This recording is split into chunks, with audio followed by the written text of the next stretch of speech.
Deuteronomios capítulo 8, versículo 11. Voy a pedir a los diáconos que se alisten para tomar la ofrenda. Con todo honor y con todo respeto leemos la bendita palabra del Señor. Dice: cuídate de no olvidar al Señor tu Dios. Qué expresión, ¿no? Hay expresiones de la palabra que a mí me sacuden. Yo no sé si a usted le pasa, pero yo siento que me mueve todo. Es una exhortación fuerte porque nos metemos en tantas cosas, trabajos, negocios, planes, proyectos, aún el mismo ministerio, aún el trabajo en la obra. Uno puede llegar a idolatrar el mismo ministerio. Algún día les traje una predicación titulada: por estar ocupado en las cosas del amor, me olvidé de amarte. Cuídate de no olvidar al Señor tu Dios, dejando de guardar sus mandamientos, sus ordenanzas y sus estatutos que yo te mando hoy. ¿Cómo les parece? Que yo te mando hoy. No sea que cuando hayas comido y te hayas saciado y hayas construido buenas casas y habitando en ellas, y cuando tus vacas y tus ovejas se multipliquen y tu plata y oro se multipliquen y todo lo que tengas se multiplique. ¿Cómo se repite la palabra multiplique, no?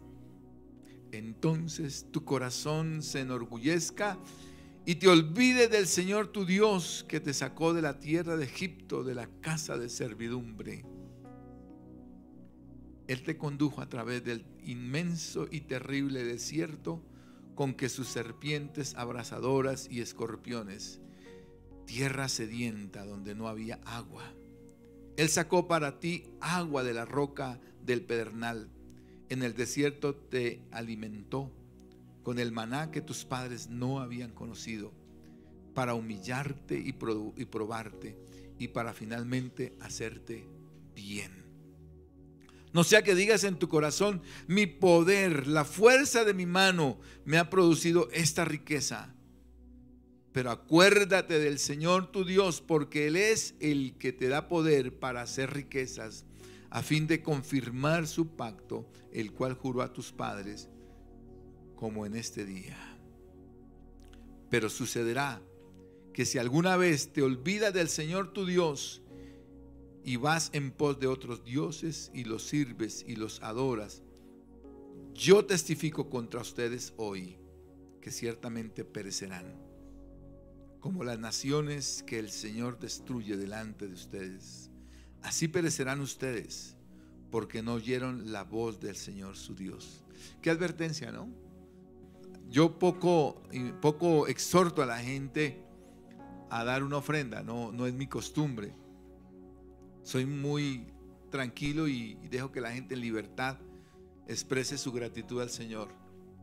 Pero esta palabra me tocó a mí, mi corazón, el día miércoles. Y yo dije: tengo que leerla en la iglesia, en el culto. Porque qué fácil es olvidarnos de Dios, ¿no?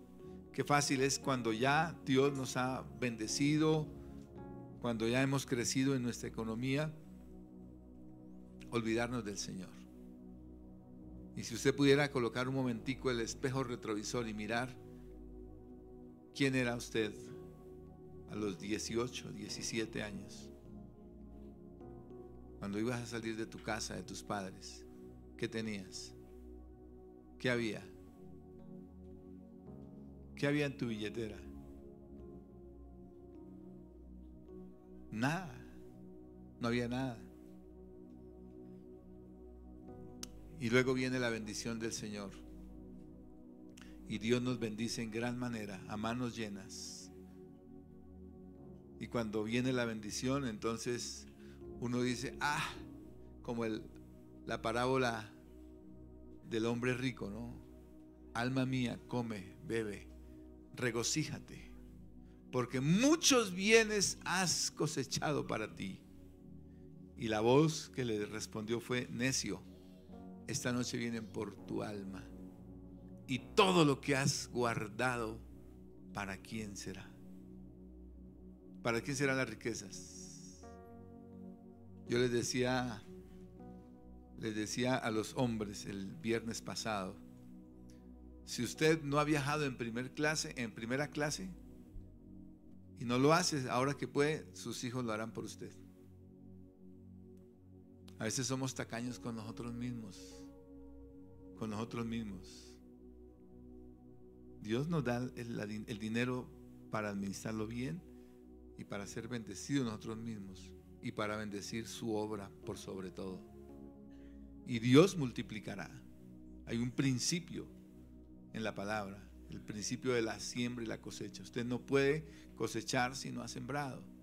Debe sembrar, entregar, bendecir, y Dios te multiplicará. Dios te dará en la medida. Yo escuchaba ayer hablar con una persona que no es creyente y decía ella, dice, Dios es tan bueno que hay veces nos da demasiado. Y cuando nos da menos es porque nos da solamente lo que necesitamos, pero nunca nos ha dejado de dar. Y yo dije, sí, eso lo dice la palabra. Joven fui y he envejecido y no he visto a justo desamparado ni su descendencia mendigando pan. Amén. Quiero que hoy dé una ofrenda de bendición. Amén. Le invito. No quiero yo. Póngala delante del altar. Con libertad diga, Señor, yo quiero bendecir esta obra, este lugar. Yo quiero bendecir y ser de bendición. No dar calculadamente, dar con libertad, dar con generosidad. Padre, quiero orar, Señor, por los que dan con alegría, con bendición. Tu palabra dice que tú bendices al dador alegre, no al que retiene cuando se le pide, Señor, sino al que da con generosidad. Y tu palabra dice que la bendición del Señor es la que enriquece y no añade tristeza.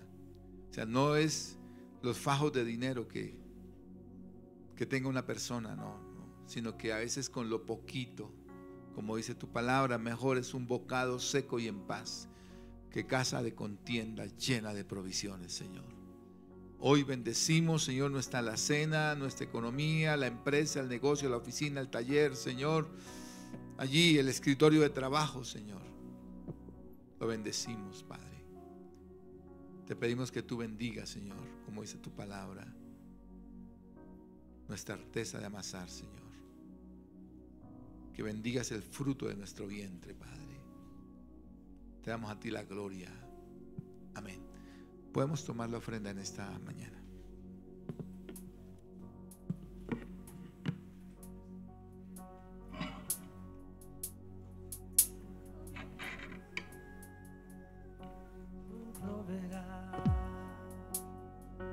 Tú proveerás, Cristo suples mi necesidad, no temeré, todo va a estar bien, pues tu promesa siempre sí, amén. Tú proveerás,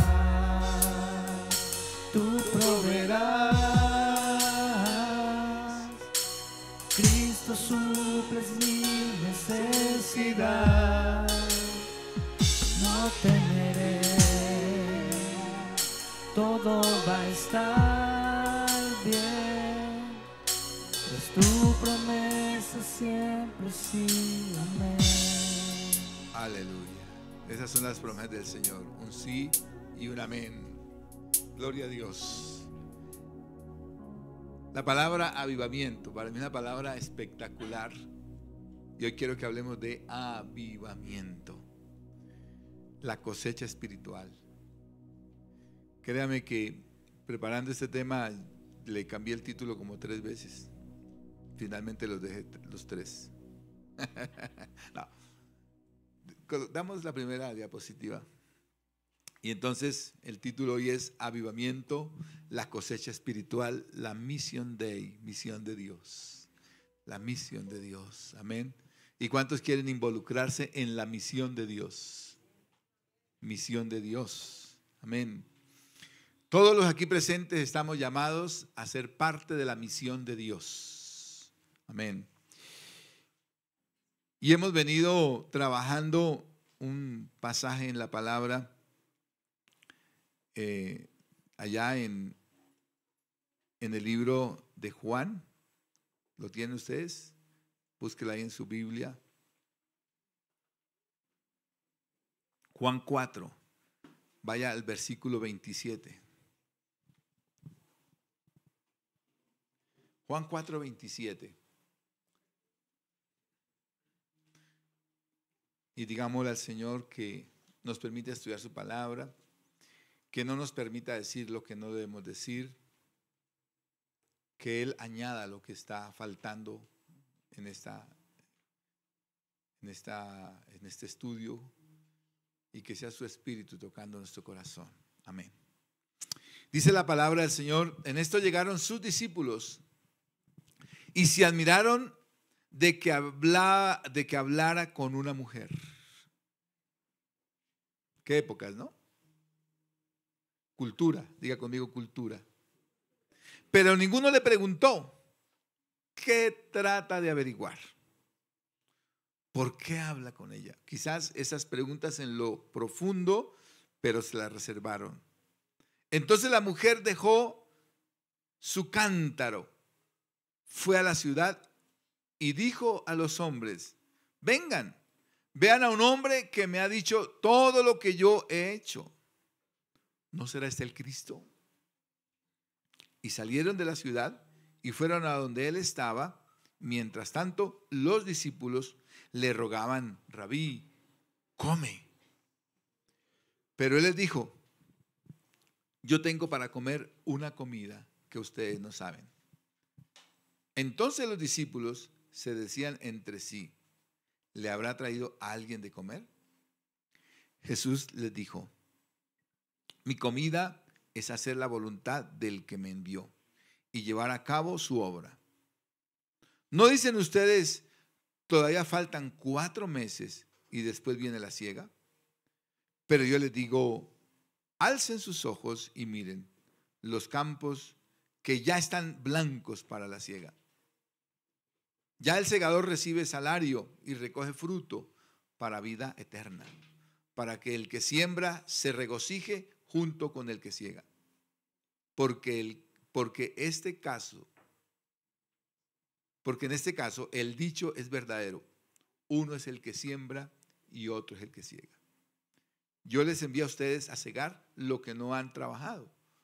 Otros han trabajado y ustedes han entrado en su labor. Y de aquella ciudad muchos de los samaritanos creyeron en él por la palabra de la mujer que daba testimonio diciendo: él me dijo todo lo que yo he hecho. Él me dijo todo lo que yo he hecho. Dámele para atrás un poquitico. Entonces vamos a hablar de ese alimento del Señor, que es con el que Él se sacia y que debe ser nuestro alimento. Ese alimento que produce ese avivamiento, que nos lleva a entender su palabra, y esa escena preciosa de esa mujer con la que él se encontró y le compartió él el mensaje. Mi alimento es hacer la voluntad del que me envió y terminar su obra. Quisiera que se aprendiera ese pasaje rápido, ese texto. Léalo. Mi alimento es hacer la voluntad del que me envió y terminar su obra. Es lo que el Señor le dijo a quienes. A los discípulos. Los discípulos estaban preocupados porque él comiera algo. Yo puedo imaginarme, ¿verdad? Esa larga caminata donde el Señor decide pasar por ese pozo de Jacob cerca a Samaria. Y allí es donde se encuentra con esa mujer. Y es donde hemos venido estudiando estos temas. Ya llevamos varias semanas hablando sobre esa adoración en espíritu y en verdad. Y ese diálogo que se ha venido prolongando ahí, charlando. Parece que los discípulos se demoraron un buen tiempito, ¿no? Hasta que la factura electrónica se pudo hacer. Allá en el ARA o no sé dónde, no sé qué almacén estaban comprando, pero muy larga la fila. Ellos tenían muchísima hambre, tenían ganas de comer cosas deliciosas. Y el Señor dijo: vayan tranquilos, Quizás la excusa del Señor, voy a descansar, vayan. Pero en su corazón había algo superior que la comida. Ojalá nosotros podamos entender hoy todo esto. Yo sé que algunos tienen sus comodidades y qué alegría que las tenga. Qué bueno. Cómo me alegra ver la iglesia de este tiempo, de verdad. Creo que Dios nos va a cobrar más a nosotros, nos va a reclamar mejor, más a nosotros que a la iglesia de tiempo atrás. Cuando conocimos el Evangelio, y lo digo con todo mi respeto, no me vaya a malinterpretar, pero quienes llegaban a la congregación uno veía que era gente con muchas necesidades. Bellos ellos, no vamos a hablar mal de nadie porque así fue y así llegaron. Hoy en día uno ve personas que tienen sus comodidades y cómo nos alegra eso. O sea, Dios ha bendecido al pueblo de Dios y por eso quizás este pasaje que leí de Deuteronomios 8:11, para que no se nos olvide que llegamos a la casa de Dios en pobreza. En serio. Yo recuerdo que yo llegaba a la iglesia en una bicicletica toda viejita, ese era todo mi vehículo de transporte. Y ahí llegaba uno. Me acuerdo que en esa época el pastor mandó a hacer un estacionadero de bicicletas y eso se llenaba de bicicletas, que todo el mundo llegaba en bicicleta. La Santropel, ¿se acuerdan algunos de la Santropel? Esa era. Y si uno tenía novia, la llevaba en la parrilla, hermano. Y no nos daba pena. Eran otras épocas, ¿cierto? Hoy en día una muchacha que se va a montar en una parrilla, ni loca que estuviera, o me lleva en la camioneta o no me invite. Bueno, qué épocas, ¿no? Pero sigue siendo el mismo pueblo de Dios. Amén. Y quizás Jesús, él no tiene preocupación por comer, sino que hay algo importante. Y les estaba diciendo que en nosotros hoy va a haber un desafío también. Y quizás el domingo pasado también toqué, Dios nos quiere sacar de la comodidad. Vuelvo y digo, qué bueno que usted esté manejando un nivel económico bien, me da alegría, me da muchísima alegría. Viva ese tiempo bonito, pero diga, Señor, yo no quiero quedarme en esa comodidad para olvidarme de lo más importante. El modelo es Cristo. Cristo desciende de la gloria, de la eternidad, se hace hombre. Allá no le falta nada en la gloria del Padre. Se hace hombre, se humilla hasta lo máximo, hasta la muerte y muerte de cruz. Para los discípulos no era fácil entenderlo. Y ahorita comenzamos desde el versículo 27, pero cuando lleguemos al 34 quiero que ahondemos ahí en ese alimento que es hacer la voluntad del que lo envió. Y entonces este pasaje que acabamos de leer enfatiza la urgencia de la misión de Jesús. La urgencia de la misión de Jesús y el poder del testimonio personal en la expansión del Evangelio. Ojo con esta frase porque nos ayudan a sintonizarnos en lo que estoy hablando. Amén. Esto es una urgencia para todos, no para unos pocos, no para solamente los pastores o los que están comprometidos o a los que presentaban ahora aquí de la pastoral familiar y de la pastoral de los niños o de los jóvenes o de los diáconos. No, esta es una misión de todos. Diga conmigo, Mission Day, la misión de Dios. Y diga conmigo, estoy involucrado en la misión de Dios. Amén. Entonces, este pasaje nos enfatiza esa urgencia de la misión de Dios, de la misión de Jesús y el poder del testimonio personal, porque vamos a mirar un testimonio de una mujer que trajo la transformación a un pueblo. Dios nos permite cosas en la vida, como les cuento, llegar uno jovencito a la iglesia, todo lo que tenía mi capital era una bicicletica de segunda que había comprado, porque no arriesgaba uno a comprar una bicicleta ni siquiera de primera, sino de segunda. Ahí la pintaba uno para que hiciera movimiento con aerosol. Eso era todo el capital. Amén. Pero no por eso debemos ahora olvidarnos. Ahora Dios nos ha bendecido y no nos vamos a olvidar. Amén. Y el testimonio que contamos es para que otros crean que Dios puede hacerlo. Si lo hizo con nosotros, lo hará con cualquier persona. Asimismo, nos muestra este pasaje un poderoso avivamiento en Samaria. ¿Por qué Samaria? Samaria era un pueblo repudiado por los judíos. Es más, los consideraban como gente de tercera, inmundos. El mensaje de Dios es para toda criatura. Nosotros no podemos categorizar, estratificar la palabra, porque la palabra del Señor es para todo aquel que en Él cree. Amén. No podemos decir, para tal pueblo, para tal nación, para tal lugar, sino en todo lugar la palabra de Dios debe llegar y ser predicada. Yo escuchaba a un predicador, él ya murió, y escuchaba su predicación, y en uno de sus temas, él decía, porque su ministerio fue evangelístico y misionero, entonces viajó por muchos lugares y llegó a un lugar con la palabra del Señor, y en ese lugar se dio cuenta que nadie había oído hablar de Jesús. Nadie. No habían escuchado hablar de Jesús. No se escuchaba por ahí hablar de Jesús. Pero vio, casetas de Coca-Cola. Y la gente era como adicta a la Coca-Cola. Era un lugar de mucho calor y la gente tomaba mucha Coca-Cola. Y cuando les habló de Jesús, la gente le preguntaron, ¿es una bebida más? Ni siquiera habían oído hablar de Jesús. Y dijo, no puede ser que en este lugar sea más famosa la Coca-Cola que Jesús. Pero él llevó el nombre de Jesús para que en ese lugar fuera conocido el nombre de Jesús. Alguna vez prediqué en una iglesia en Europa y en ese lugar di un testimonio y hablé del nombre de Jesús.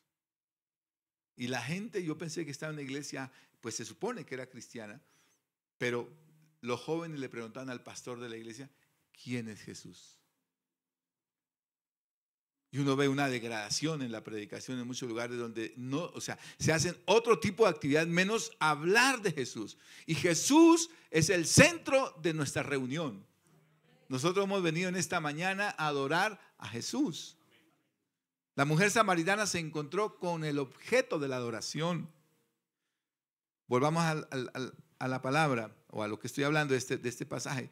Este avivamiento sucedió allí en Samaria, nos revela principios fundamentales sobre cómo el Espíritu Santo obra en las personas y en las comunidades. Es el Espíritu Santo, es la obra de Dios. La Mission Day está soportada por la obra del Espíritu Santo, porque es el Espíritu Santo el que trae convicción de pecado. Nadie más puede traer convicción de pecado. Él es el que nos llama y nos convence de justicia, de pecado y de juicio.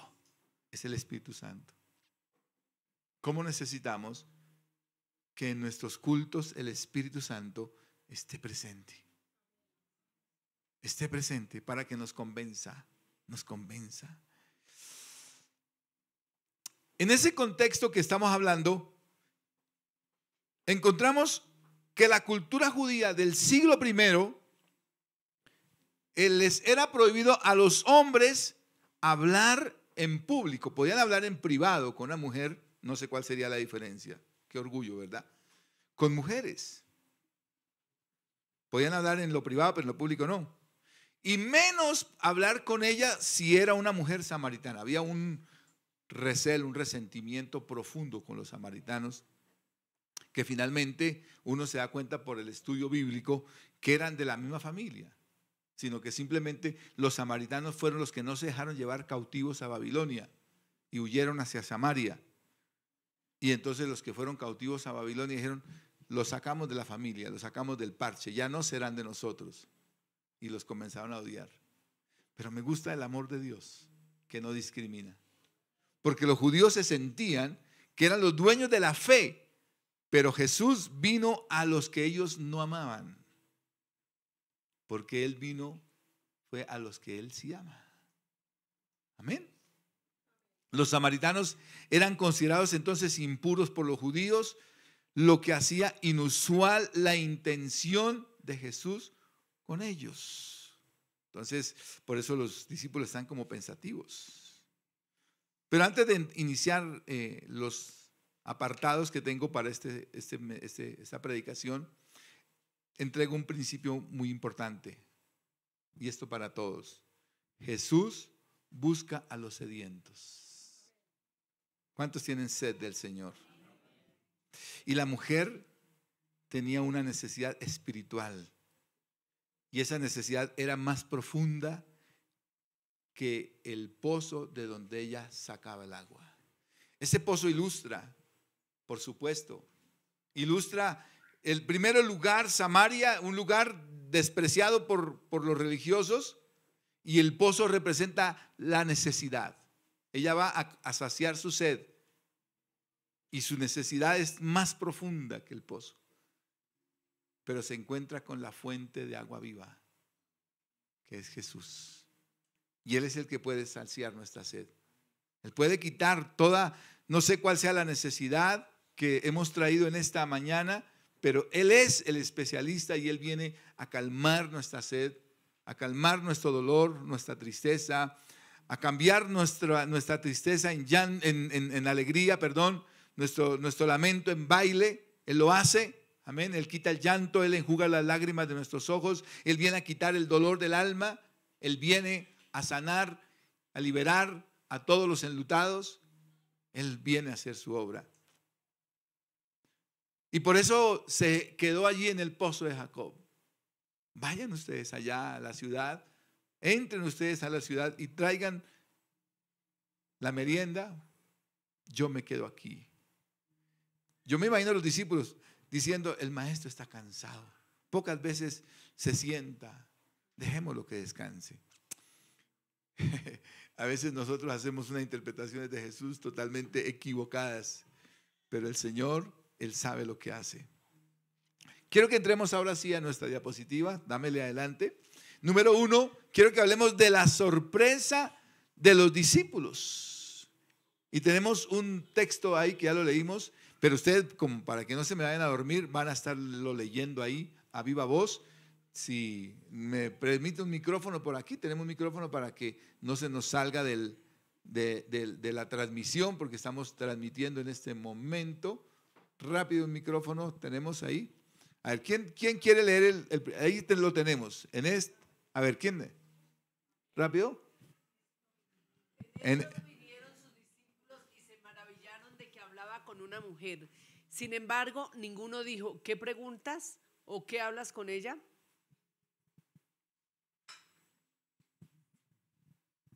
Muy bien.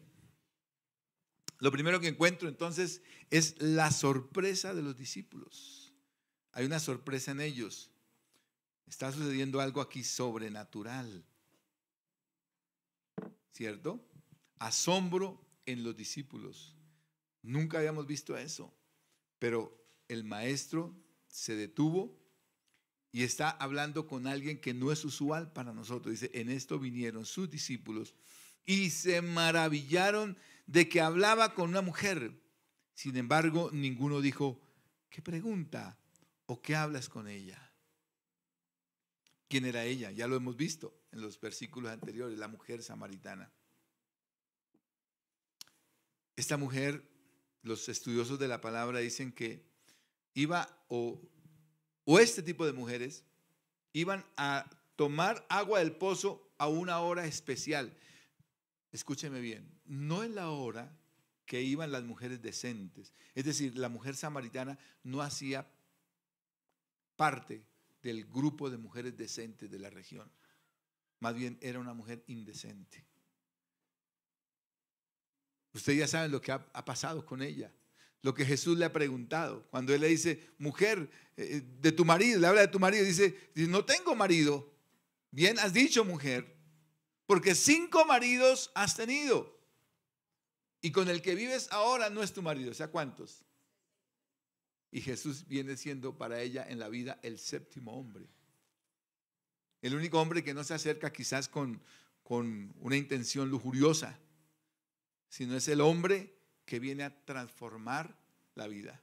Por eso he dicho que la necesidad de aquella mujer era más profunda que el pozo de donde extraía el agua. Y entonces ahí está Jesús.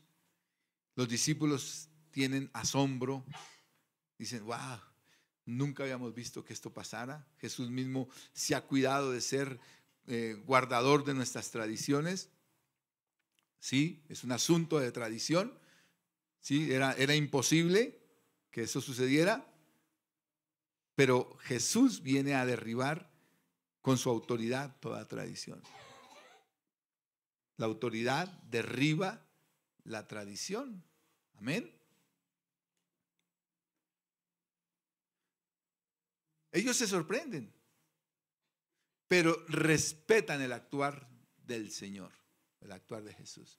Yo pienso que en ese punto Jesús había alcanzado un nivel de mucha credibilidad con sus discípulos. No lo están hasta ahora conociendo, ya llevan algún tiempito con el Señor o algún tiempo. Están maravillados de lo que Dios o de lo que Él hace en su ministerio, así que tienen mucho respeto por el Señor. Ellos guardan silencio, no es usual, pero algo está pasando aquí. Los discípulos quedan asombrados al ver a Jesús hablando con esa mujer samaritana. Como lo dije, la tradición judía no aprobaba este tipo de conversaciones. Dentro de los judíos había una oración un poco incómoda para las demás naciones. Ellos decían, gracias Señor, porque no me hiciste mujer. Eso decía el hombre judío. Gracias Señor, porque no me hiciste mujer. Increíble, ¿no? Gracias Señor, porque no me hiciste gentil. Porque para ellos los gentiles eran seres humanos que no tenían alma. Gracias Señor, porque no me hiciste gentil. Y gracias Señor, porque no me hiciste un perro. Así oraban ellos. Eran sus expresiones. O sea, mire, un orgullo impresionante, una tradición impresionante, ¿verdad? Pero Jesús viene a derribar todo eso. Esa es la obra de Cristo. Y cuando uno revisa eso, dice, Señor, pues muchos de los que estamos en los caminos del Señor, o por no decir que todos, o decir mejor que todos, merecíamos o merecemos estar ahí. Porque usted y yo ocupamos el lugar del pueblo que no es judío, del pueblo que no pertenece a esta estirpe de los que se jactan y se enorgullecen de tener el derecho a la salvación. Y aquí estamos nosotros. ¿Cuánto dan gloria a Dios? Aquí estamos nosotros diciendo, gracias Señor, porque has tenido misericordia de mí. Porque sin merecerlo, hoy pertenezco al pueblo de Dios. Y allá en el capítulo 1 de Juan dice, a lo suyo vino, y los suyos no lo recibieron. Mas a los que le recibieron, les dio potestad, o sea, derecho legal de ser llamados hijos de Dios. Y a la iglesia, dice en Efesios, que le ha dado autoridad para que se siente en los lugares juntamente con Cristo. Qué lindo es el Señor. Qué cosas tan extraordinarias. Nadie se atrevió a cuestionar a Jesús reconociendo su autoridad. O sea, lo que estaba sucediendo ahí era un acto poderoso. Los judíos estaban atónitos. Esto no lo hemos visto antes. Si están atónitos era porque era muy radical el asunto. Si un hombre iba a hablar con una mujer tenía que ser allá en privado, pero en público no. Me imagino cómo sería la gente en esa época, ¿verdad? Esa discriminación impresionante para ellas, para las mujeres. Pero Gálatas nos enseña que en Cristo no hay judío, ni griego, ni esclavo, ni libre, ni mujer, ni varón. Porque en Cristo todos somos iguales. Mire Cristo cómo vino a derribar todo eso. ¿Cuántos y cuántas adoran al Señor Jesucristo? Número 2, el testimonio de la mujer, de esa mujer samaritana. El testimonio de la mujer samaritana. Entonces la mujer dejó su cántaro y fue a la ciudad y dijo a los hombres: venid, ved a un hombre que me ha dicho todo cuanto he hecho. ¿No será este el Cristo? Entonces salieron de la ciudad y vinieron a él. Qué testimonio tan precioso.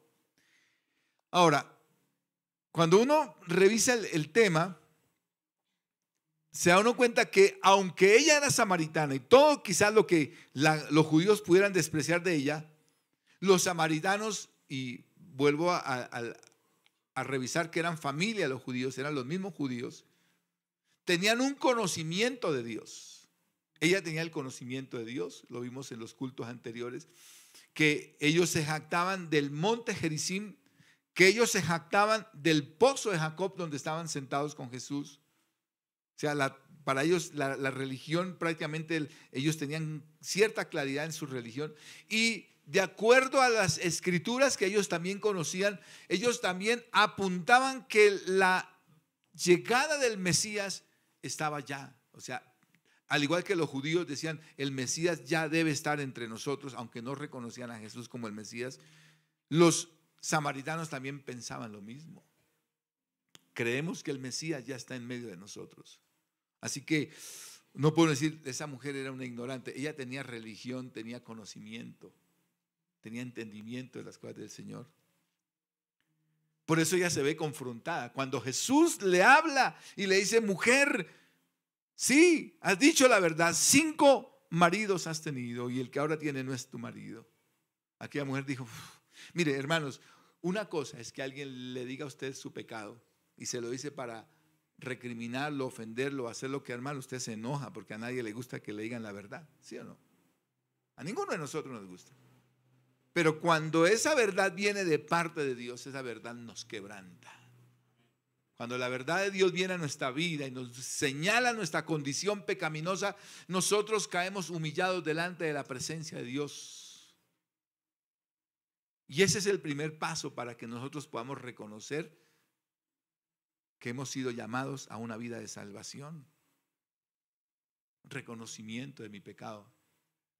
Tiene que ver con el arrepentimiento, el dolor profundo por lo que yo hice, para luego postrarme delante del Señor en fe y decirle, Señor, tú eres mi Señor, tú eres mi jefe, tú eres el que manda, tú eres el que direcciona, tú eres el que gobierna mi vida, te entrego mi vida, Señor, toma el señorío de mi vida en tus manos, Señor.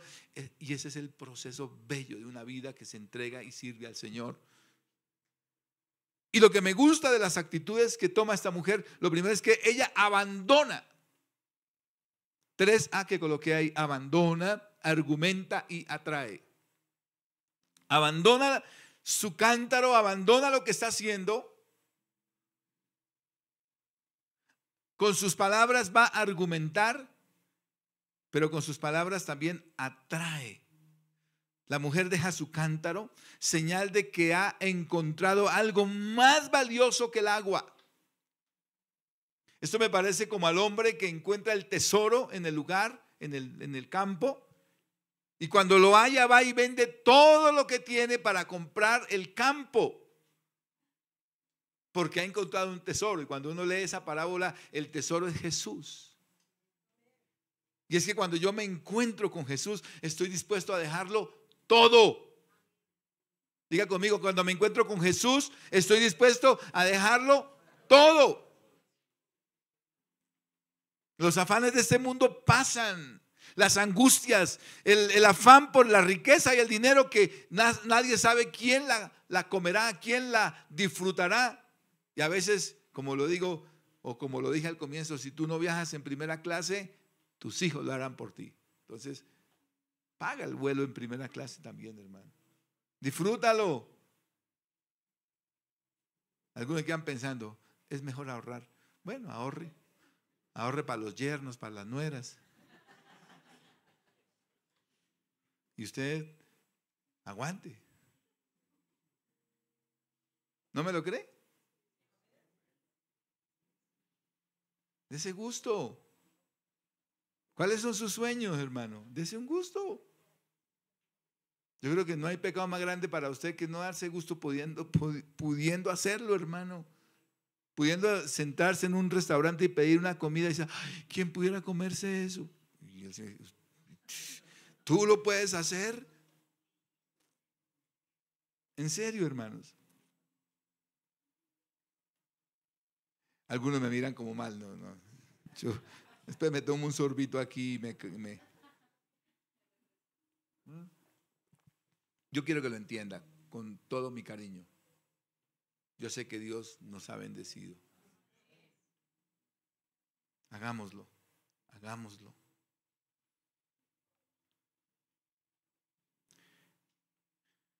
Ella deja su cántaro, lo deja ahí. Yo no sé si el tesoro más grande para ella era su cántaro. Lo cuidaba. Cuidaba porque es el de sacar la agüita. Es que vivimos otros tiempos nosotros, ¿sí o no, hermano? Usted quiere agua, hermano, abre el grifo. Quiere agua filtrada, agua mineralizada. Si quiere agua en bolsa, agua en botella, agua con gas. ¿Qué tiempos aquellos, no? Aquella mujer, su cántaro.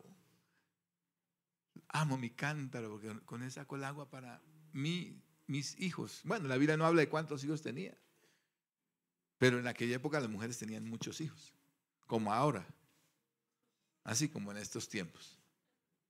No, de verdad que sí hay mujeres que sí tienen muchos hijos. Tengo una profesora que tiene, ¿cuántos hijos tiene ella? 10 hijos tiene. Y está joven y dicta clases en la Universidad de La Sabana. Y su esposo es un hombre joven. Y ellos están felices y no aguantan hambre. Y no son cristianos, le creen más a Dios que nosotros. Aquí los cristianos que amamos a Dios, uno. Y eso porque los suegros molestan mucho y tocó. No, hermano, tenga hijos. Amén. ¿Qué le dijo el Señor a los, perdóname que me salga el tema un poquito, qué le dijo el Señor a los judíos cuando fueron deportados a Babilonia?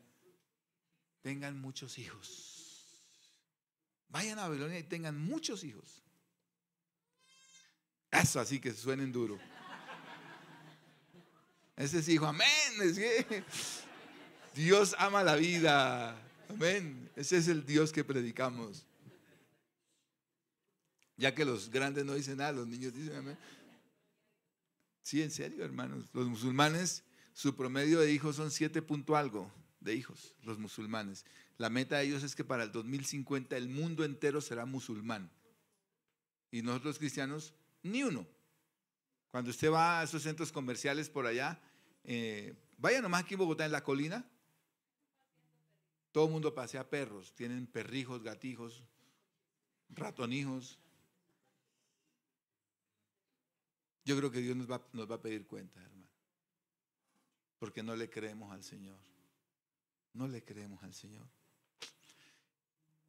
Volvamos al tema. Dejó el cántaro, señal de que ha encontrado algo más valioso que el agua.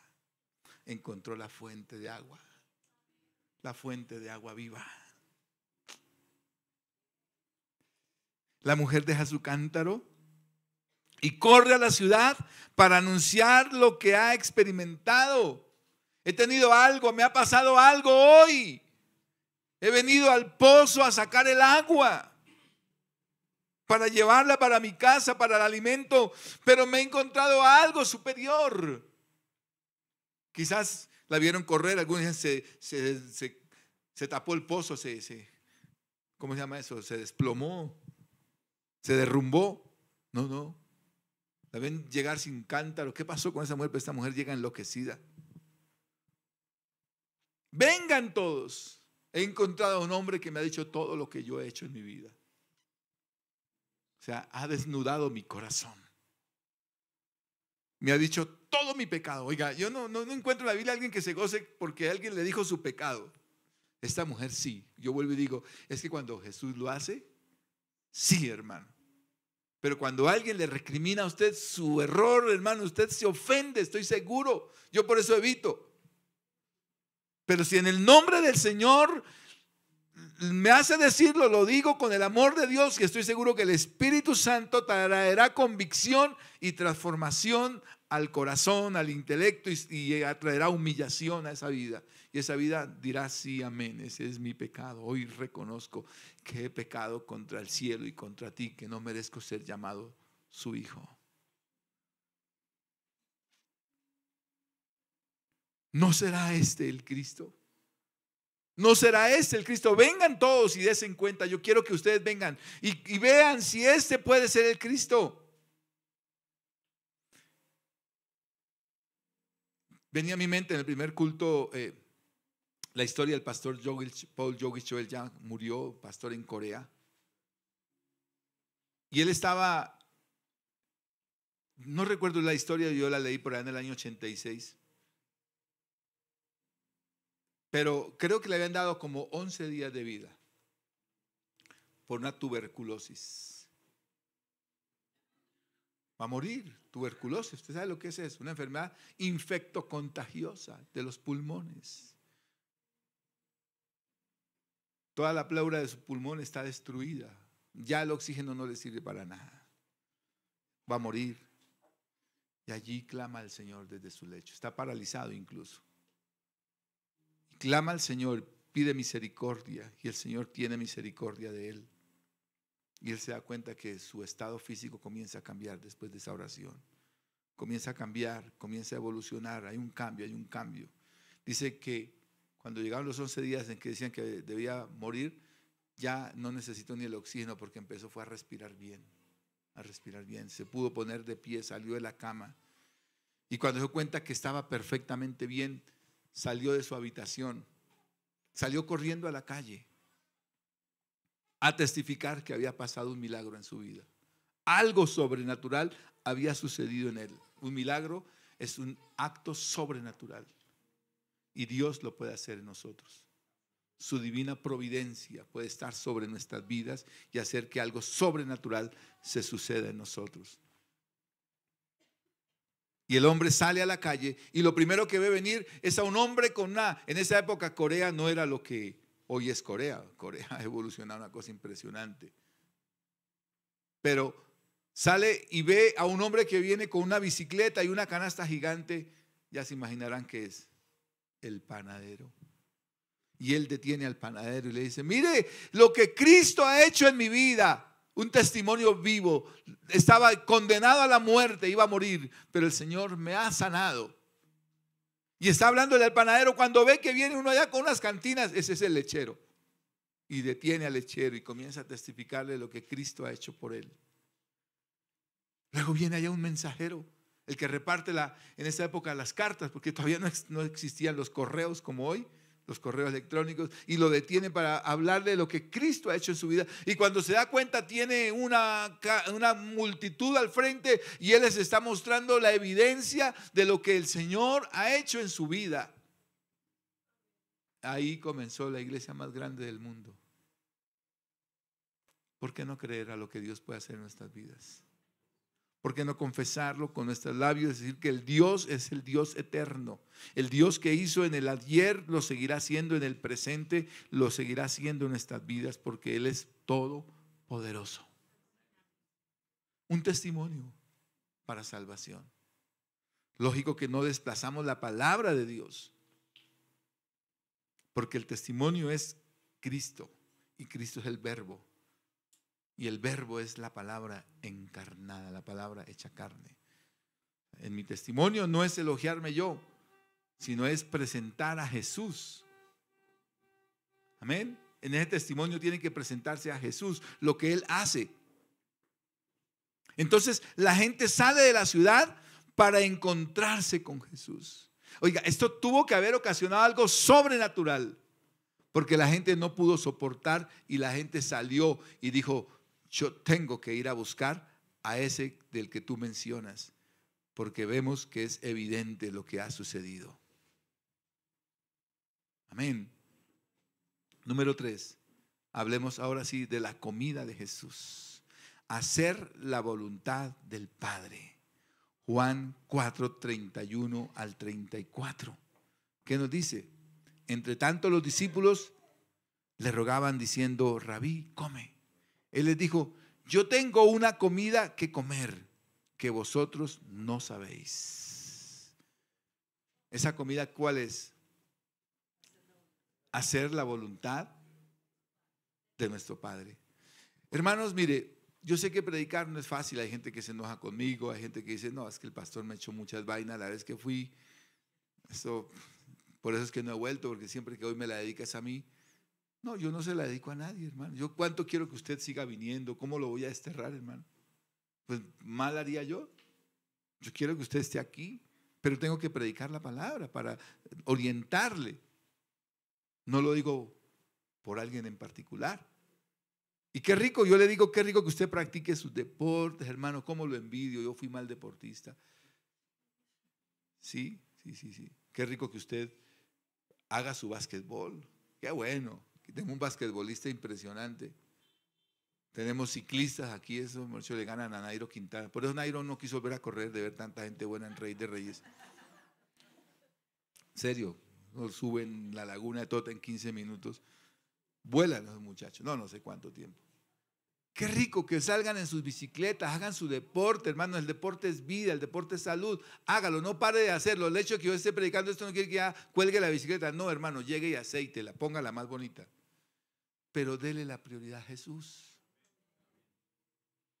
O sea, no cambie una salida de entrenamiento por venir a la iglesia. Cuadre, usted es autónomo en su tiempo. O se esclaviza, o dice, no, es que los domingos, hermano, es que a esa hora es cuando yo más vendo, entonces yo tengo que ir a abrir. No, hermano. Jehová es mi proveedor. O sea, a veces, yo hablo de un Dios santo, poderoso. Yo hablo de un Dios proveedor, del Dios soberano. Pero cuando llega el momento, no, espere, porque eso, sí, como dicen por ahí, antes dicen primera Jericó 4:2. A Dios orando y con el mazo dando. No, Señor. No, Señor. Haga las cosas primero Dios. La palabra se dice, mas buscad primeramente el reino de Dios y su justicia, y todas las cosas vendrán por añadidura. La casa, el apartamento vendrá. Mire, ¿cuántos creen que un apartamento puede ser una añadidura que Dios tiene por su fidelidad? Mire, hay gente que se le va toda una vida pagando un apartamento, una casa. 30 años pagando una casa, eso es mucho tiempo, hermano. Y hay gente que Dios le da una casa y en menos de 2 años, 3 años la pagaron. Dios trae la provisión. ¿Por qué? Porque es una añadidura. Hijo, sé fiel. No te quiero ver esclavo ahí de un apartamento, de una casa, de un carro.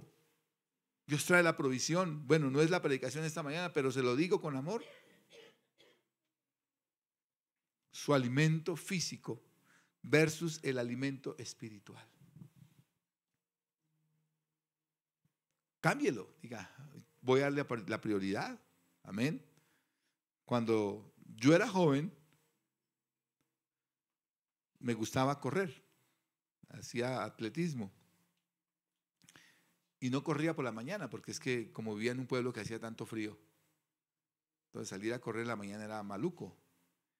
Y teníamos un grupo de jóvenes con los que íbamos a correr, y corríamos a las 4 de la tarde, íbamos a correr.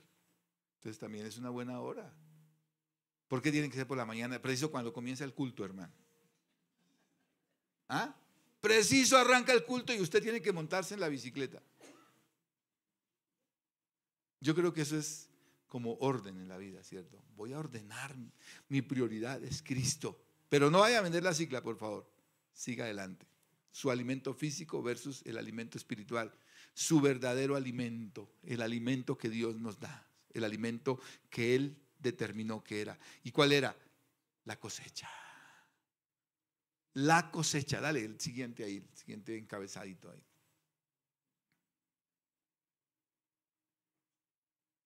Necesitamos que la palabra del Señor corra, sea glorificada. Su misión es más importante que las necesidades físicas. Hablamos de la misión de la misión de Dios. Eso de estar encarnado en nuestra vida. ¿Cómo desearíamos que Sogamoso completo fuera cristiano, el pueblo cristiano, hermano? Que usted se encuentre con cristianos donde quiera que va a un almacén, el cajero, la cajera, en el banco, donde quiera que va, un cristiano, una persona que lo atiende de Cristo. Sogamoso necesita ser evangelizado. ¿Sí o no, mis hermanos? La gente en Sogamoso necesita la palabra de Dios. Yo recuerdo una literatura que habíamos timbrado alguna vez aquí en la iglesia y era de un teléfono celular y tenía la laminita, el dibujo era un WhatsApp. Hay un mensaje de Dios para tu vida y está el WhatsApp, y en el WhatsApp estaba la explicación del evangelio. Lindo ese bosque, ese folletico. No era ni siquiera un folleto, era una hojita nomás, era un teléfono, tenía la forma del celular. Chévere buscarlo del modelito y volverlo a timbrar, porque a veces Dios nos permite viajar en el bus, la persona que va al lado nuestro, nosotros la ignoramos. Dígame, a mí me pasa, yo no lo digo por usted, lo hablo, esta vez me predico a mí mismo. Me monto en un bus, la persona que va a mi lado la ignoro, no importa en qué va, yo voy en lo mío, él va en lo suyo. Pero no nos tomamos un tiempo para decirle, mira, quiero hablarte del amor de Dios. Uno no sabe la necesidad de las personas que van al lado de uno. Un día me monté en el bus y se sentó al lado mío un señor y me distinguió. Me dijo, ¿qué más? Qué milagro de verlo, qué chévere. Bueno, pudimos hablar un rato ahí. Y me comentó algunos problemas que tenía con su esposa. Hablamos. No me imaginé que la cosa fuera tan grave. Como a los 15 días supe que se había quitado la vida. O sea, no me imaginé que el asunto era tan grave. O sea, uno no sabe que la persona que se sienta al lado, que va maquinando en su cabecita. Yo me sentí muy mal cuando supe que él había hecho eso. Me acordé del día que viajamos de Sogamoso a Tunja. Quizás ahí ya iba él en su mente, ya lo venía programando. Venía con la crisis. Qué tremendo, ¿no? Jesús dijo, vayan, hagan el mercado, vayan, allá en Ara, allá lo van a atender bien. Yo aquí en el pozo, ahí viene una mujer por agüita, ustedes no saben, pero yo sé que ella viene. Una mujer despreciada, una mujer vista por la sociedad como alguien no apto, ni siquiera para los mismos samaritanos, pero ella es la mujer que yo voy a levantar hoy para que esta nación que está al frente de nosotros sea salva. Qué bueno Dios. Qué bueno Dios. Qué bueno Dios. Dele gloria al nombre del Señor. Entonces, mi alimento es hacer la voluntad del que me envió y terminar su obra. Amén. Número 4, la gran cosecha espiritual. ¿Cómo estamos de tiempo? La gran cosecha espiritual. Y el Señor usa una metáfora. No decís vosotros, aún faltan 4 meses para que llegue la siega. Y aquí os digo, alzad vuestros ojos y mirad los campos, porque ya están blancos para la siega. Mire, hermanos, el Señor toma esta metáfora que está ahí. Él toma esta metáfora para colocarla como ejemplo. Sí, ustedes son buenos agricultores, ustedes dicen, ya viene el tiempo de la cosecha. Ellos están en el lugar quizás de las uvas, del trigo, y ellos saben cuándo ya viene la época de la vendimia, en el caso de las uvas, y dicen, ya los campos están listos para la cosecha. Yo les digo que miren, los campos están listos. Los campos están listos. A veces nos enredamos en tantas estrategias de hombres para ganar almas que finalmente no hacemos nada, ni ganamos a nadie para el Señor. No lo ganamos, no hacemos. Tantas estrategias, tantas cosas de hombres, y no hacemos lo esencial. Yo quisiera que pudiéramos timbrar esos folletos, que Dios me ayude a hacerlo, y que usted pueda decir, pastor, para esta semana, deme 5 folleticos. Será muy poquito, bueno, si no los va a desperdiciar, ¿no? No los coja como separadores, sino que diga, los llevo porque hoy, en esta semana, me comprometo a entregar a 5 personas. Pero no solamente entregar, sino que estas personas comprendan lo que les entrego. Amén. Entonces, en esta parábola que está aquí, presenta los que siembran y los que cosechan. Ahí están, los que siembran y los que cosechan. Y Él les dice que otros sembraron y a ustedes se les ha permitido cosechar lo que fue el trabajo de otras personas. Los discípulos, entonces, llamados a cosechar. Yo creo que si una iglesia no hace discípulos, está grave. ¿Ven? Ustedes son discípulos. Y cada discípulo está llamado a llevar la palabra de Dios. Ustedes son los llamados a cosechar almas para Cristo. Yo recuerdo, alguna vez hicimos un trabajo en la Fundación Fidefa. Hicimos un trabajo con una fiscal. Y ella, hablando del tema de cómo rescatar a un niño del abuso sexual. Y ella dio una conferencia y decía, bueno, cuando uno hace esta tarea de llevar una conferencia, de hablar, de ir y rescatar a esos niños que están en crisis, quizás eso nadie lo paga, humanamente hablando. Pero ella dijo, a eso yo le llamo salario emocional. Y yo veo en Jesús eso, que Él no está afanado por la comida. Comer se puede en cualquier momento.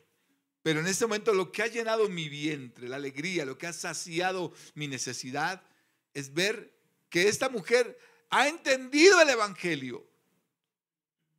Y ahora salió corriendo a divulgarlo a otros que vienen a buscarme para que también reciban el evangelio. Porque uno puede darle la semilla, hablar del evangelio. La pregunta que a veces me queda es, ¿y ellos entendieron el evangelio? Porque hay mucha gente, y yo lo escuchaba hace unos días de un pastor diciendo, un puertorriqueño diciendo, aquí en Puerto Rico son muchas las mujeres que van a la iglesia y sus maridos las acompañan a la iglesia. Y muchos de ellos pasan 20, 30, 40 años yendo a la iglesia, acompañando a sus mujeres a culto y nunca se convirtieron al Señor. Cantan coritos, hacen palmas, también adoran, pero jamás entendieron el evangelio. Es decir, murieron sin conocer a Cristo, aunque iban a una iglesia. Y eso debe ser un desafío para nosotros. A mí esa pregunta constantemente me mueve el cerebro y dice, ¿y esta gente sí habrá entendido el evangelio como es?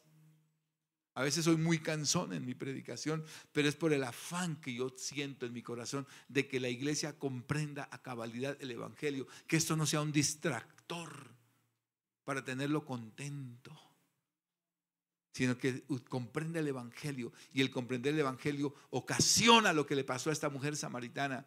Esta mujer no se quedó quieta, sino que pegó carrera, abandonó su cántaro, dijo, para mí esto ya no es importante. Yo puedo coger agua otro día, pero mi nación se está perdiendo. Y necesitan conocer ya a este Señor que tengo aquí al frente. Antes de que se me vaya de aquí del pozo, yo necesito que todos vengan y corran y lo vean. Alzad vuestros ojos, esa es la metáfora, y mirad los campos porque ya están blancos para la siega o para la cosecha. Número 5, la fe de los samaritanos. Ese es el resultado de ese avivamiento, ese resultado glorioso. Ya voy terminando, tranquilo, hoy vamos a salir temprano, sí, ya veo que sí. Y muchos de los samaritanos de aquella ciudad creyeron en él por la palabra de la mujer que daba testimonio diciendo, me dijo todo lo que he hecho. Alguien que me ha dicho la verdad en mi propia cara, pero me la dijo con tanto amor que yo no pude rehusar a comprender que soy una pecadora. Hermanos, lamento decirles que en muchos lugares la predicación es poner en alto a la gente, pero la verdadera predicación está aquí. La verdadera predicación es mostrarle a la gente su condición pecaminosa delante de Jesús. Jesús es el modelo del predicador. Es el predicador por excelencia. Y le dijo todo lo mal que estaba haciendo ella. Vengan ustedes y lo conocen ustedes mismos. A lo mejor este es el Cristo que se anuncia por aquí en Samaria. Vengan y conózcanlo. Él es el Cristo. La cosecha, fruto de un testimonio. La presencia de Jesús es el verdadero avivamiento. O sea, no podemos decir que aquí estamos en avivamiento, que porque brincamos, que porque saltamos, que porque hacemos un espaviento en la iglesia. Ya los vecinos no nos aguantan de tanta gritadera. Y la gente dice, uy, eso es avivamiento. No, eso es desorden, hermano. El avivamiento es mostrar que Jesús está en mi vida y ha traído transformación a mi vida. Ese es el avivamiento. La presencia de Jesús es avivamiento. Diga conmigo, la presencia de Jesús es avivamiento.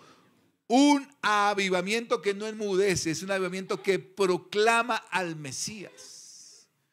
Así que si usted hoy entiende y entra en este proceso del avivamiento, sus labios no se van a quedar paralizados, sino que sus labios van a estar hablando del Señor.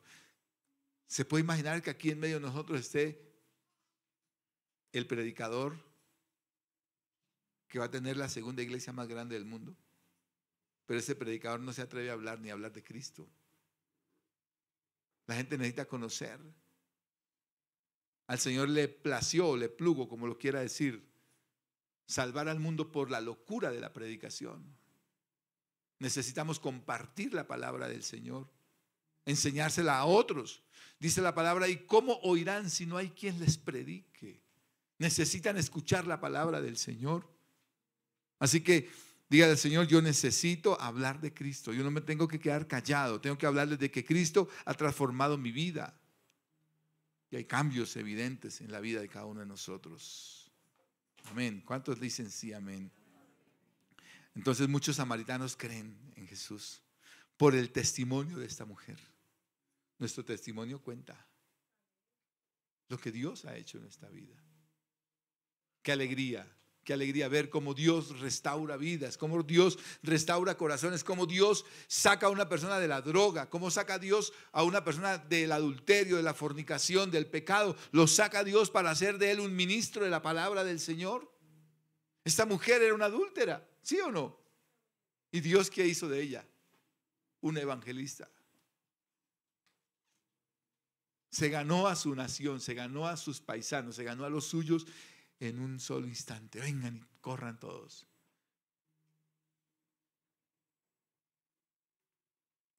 Entonces Jesús se queda con ellos 2 días y su enseñanza confirma la fe de muchos. 2 días. El Señor dijo, bueno, hagamos parada aquí. Los discípulos venían para que el Señor comiera y nos vamos. Pero Jesús dijo, no, 2 días acá. Esta gente necesita escuchar la palabra. La Biblia no nos relata mucho así de lo que ha pasado en esos 2 días, pero lo que sí nos confirma la palabra es que la gente recibió a Jesús y aceptaron el mensaje del Señor. ¿Y ellos qué proclamaron? Ya no lo que la mujer decía, sino ahora ellos comenzaron a hablar a otros. Nosotros mismos hemos oído y sabemos que este es el verdaderamente el Salvador del mundo. O sea, ellos mismos, no hay necesidad que alguien más venga a decirnos, sino que nosotros mismos ahora lo declaramos. Y esa es una realidad. Cuando hay un avivamiento, cuando el avivamiento está en mi vida, lo transmito a otro y esa persona no se calla, esa persona sigue hablando, sigue enseñando. Por eso, ojalá el próximo domingo, hermano, tuviéramos que hacer 3 cultos. No ocupo la gente. Porque usted fue tan tocado por esa palabra que dijo, yo no puedo callarme, no puedo enmudecer, tengo que traer a otros para que conozcan el Evangelio. Josué hoy ha traído sus invitados. Por allá otras personas también trajeron invitados, tráiganlos. Quiero concluir diciendo lo siguiente: ese avivamiento del que estoy hablando realmente nace de un encuentro personal con Cristo. Usted dirá, pastor, aquí yo ya llevo 20 años en la iglesia, ¿usted por qué me habla como si fuera la primera vez? Porque es que la evangelización, el evangelio es tanto para los viejos como para los nuevos. Las buenas nuevas para todos. Número 2, se propaga a través de testimonios genuinos. Nuestro testimonio, un testimonio verídico, verdadero. No a medias tintas, hermano. No a guapanela ahí. Un cristiano firme, hermano, firme en el Señor. Yo sigo a Cristo. Cristo es mi objetivo. Número 3, involucra la urgencia de la cosecha espiritual. Esa palabra la emplea mi suegra, es urgencia. Esto es urgente. El mensaje es urgente. ¿Quién de ustedes sabe quién va a partir a la presencia del Señor? Quizá la semana entrante tengamos sorpresas. Y alguno de nosotros ya no esté aquí, porque el Señor lo determinó. Así que el mensaje del evangelio es urgente. Número 4, produce una fe sólida basada en la relación con Cristo. No cualquier enseñanza, blandengues, ahí no. Una fe sólida. Consistente. La gente lo va a mirar a usted como un cristiano de verdad, hermano, verdadero, que no juega con las cosas de Dios, donde se pone de pie, ahí está ese hombre de Dios, ahí está esa mujer de Dios, verdadero y verdadera. Colóquese de pie un momentico. Terminemos con una oración ahí. Terminemos inclinando nuestro rostro y diciéndole al Señor, aquí está.